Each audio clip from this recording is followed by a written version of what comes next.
I'm board-certified New York City plastic surgeon Dr. Darren Smith, and this is Plastic Surgery Before and After, your source for the real deal about plastic surgery procedures, news about trends in aesthetic medicine, and candid sessions with industry insiders. We hope you enjoy today's episode. How can I get rid of loose neck skin without surgery? This is one of my favorite questions that I get from patients because there is a really satisfying answer, which is that there are a bunch of ways that we can tighten your neck skin with either no surgery or a minimally invasive procedure and get a really nice result. Before we can talk about ways to get rid of extra neck skin, or turkey neck as it's sometimes affectionately called, we need to look at what's causing that skin laxity in the first place. And there are a few different things that can cause loose skin in the neck and jawline area. And I'd imagine there is some regional variation in the frequency of these causes, but in my New York City plastic surgery practice, aging is probably the most common cause of loose skin in the neck and jawline area. And the skin of the neck and jawline can become saggy or loose with age because the skin loses its elasticity over time as it's subject to gravity and motion over many years. The collagen and elastin and other factors that are keeping it tight begin to loosen up, and the skin will simply begin to sag. Another thing that can cause skin excess in the neck region, or sometimes what we call the submental area, is massive weight loss. And that's because when you lose a lot of weight, if the volume of the fat in an area decreases, the skin sometimes can't contract enough to keep up with that volume loss. And it's an unflattering analogy, but it works well. But if you imagine a balloon, if you deflate that balloon just a little bit, the skin of the balloon will look just fine.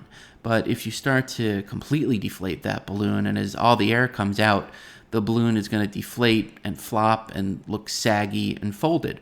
And it's the same thing. If you lose a lot of fat in an area, and in this case, the area of the neck or the submental region, sometimes the skin just doesn't have enough elasticity to completely contract. And that is made worse by things like smoking or advanced age and other genetic and environmental factors.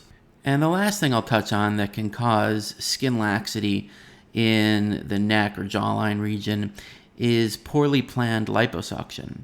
I do a lot of liposuction in my practice, so I tend to also get a lot of referrals from people that have had not so great liposuction elsewhere, and I'm asked to try to correct those results and get people back to a better place.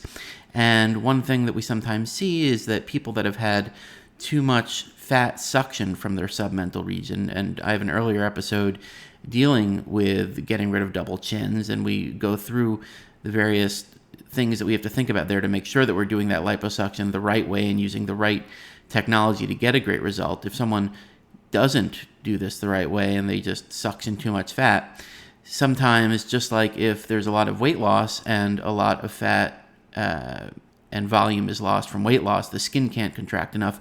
The same thing applies with liposuction. If there's a lot of suction done, the skin sometimes can't contract enough on its own, and we're left with skin excess.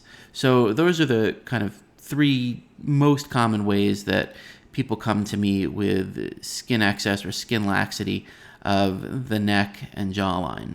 So now let's get into talking about how to treat skin laxity of the neck or loose skin around the neck and jawline. And first, we'll address some common questions that we get about this. The first one is, can Botox tighten neck skin? And the answer is, unfortunately, not. Botox can help to make the vertical bands of the neck look less severe. And that's because these vertical neck bands are caused by the aging and repositioning of the platysma muscle with age. And the platysma muscle is a paired, flat muscle under the surface of the neck skin. And in young folks, there are two of these, one on either side, and they're attached in the midline. And with age, these muscles can separate from one another in the midline.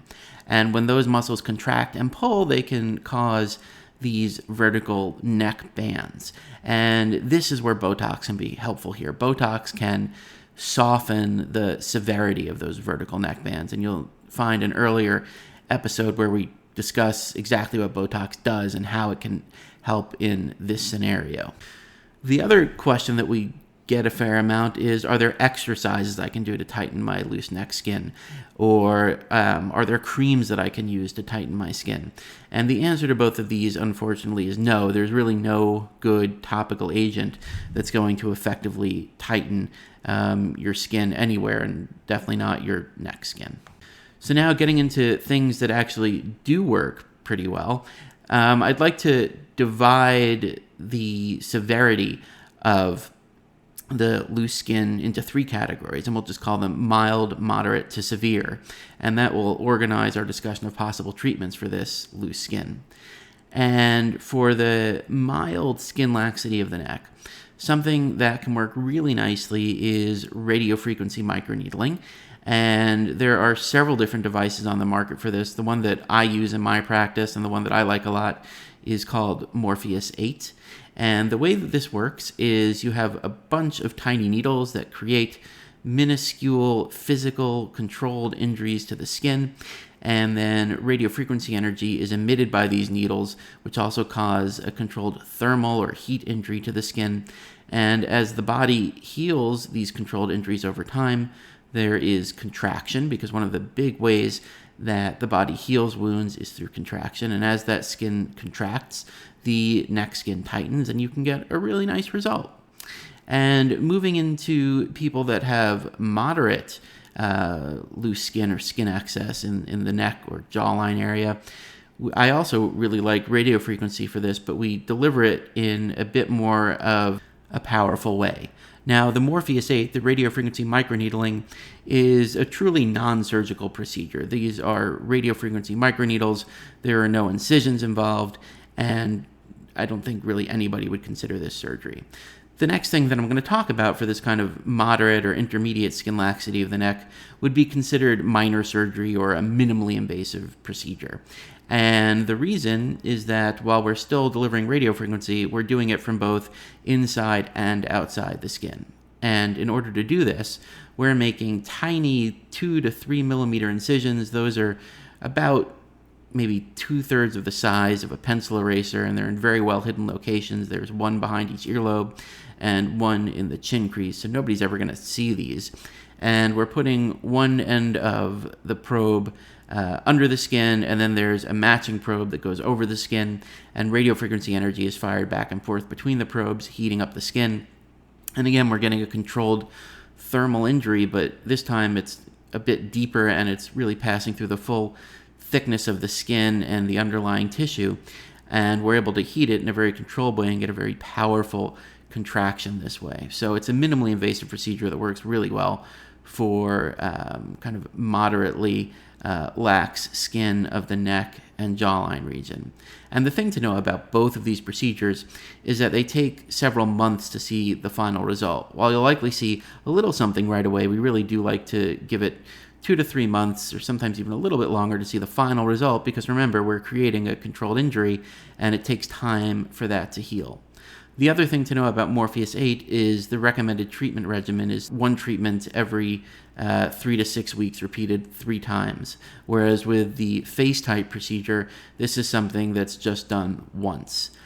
Just for clarity, if we're dealing with very small areas of laxity, maybe the jowls or a very focused area under the chin or neck region, sometimes instead of face tight, we'll use a device called AccuTite. And that's kind of face tight's little sibling. It's the exact same technology, but it's a much smaller applicator, so we can be a little bit more precise with our energy placement.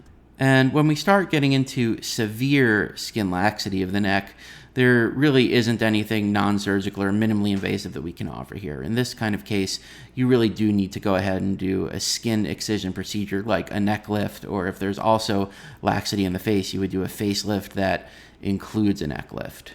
So this is kind of the spectrum of options that we have available for treating skin laxity of the neck or the turkey neck.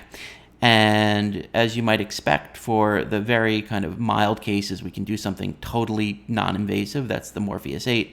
For the very severe cases, we are looking at a more surgical option like a neck lift or a facelift. And for the cases in between, we are looking at things that are kind of minimally invasive, like FaceTite or AccuTite. And each of these treatments is really kind of individualized, and that's why you really need to go to someone who does a lot of this and has expertise with these procedures to make sure that you are getting a procedure and surgical plan that is best for your expectations and your anatomy.